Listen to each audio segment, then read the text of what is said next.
काय माझं नशीब असेल ना, हे टॉप ना मी दिवाळीत घालायचे म्हणून मी घेतले होते, ऑर्डर केलेले. आणि नेमकं ते दिवाळी होती तेव्हा त्यांनी दिले, म्हणजे मी टिप मारायला टाकले होते, त्या काकींनी आज दिल्यात नेमके.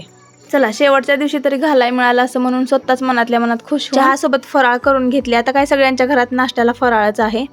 त्यानंतर सम्राटला ना अंड आणि ब्रेड फ्राय करून दिलं. आणि हे ना गेले होते जरा बाहेर, तेव्हा येता येता माझ्यासाठी हे माईक आणलं होतं. आणि मी 8 दिवसापासून यांच्या मागं लागले होते मला हे पाहिजे आहे म्हणून. आणि आज ते मला मिळालं फायनली. मग काय मी खुश हो. त्यानंतर मग ह्या दोघांना मस्त रेडी केलं. नारायणीनं सम्राटला ओवाळून घेतलं. आणि नारायणीनं सम्राटला पैसे दे म्हणत होते, तेव्हा तो नाही नाही म्हणत होता मान हलवून. लईच आगाव आहे बाबा हे आमचं बारकं पोरगं. मग ते सगळं झाल्यानंतर आम्ही जेवायला बसलो, जेवण करून घेतलं. आणि मी म्हणलं जेवून झाल्यानंतर ना तिजोरीतले जरा कपडे काढून नेटनेटके करून ठेवावीत. तोपर्यंत हिला हे छोटं फ्रॉक भेटलं लहानपणीचं तिच्या.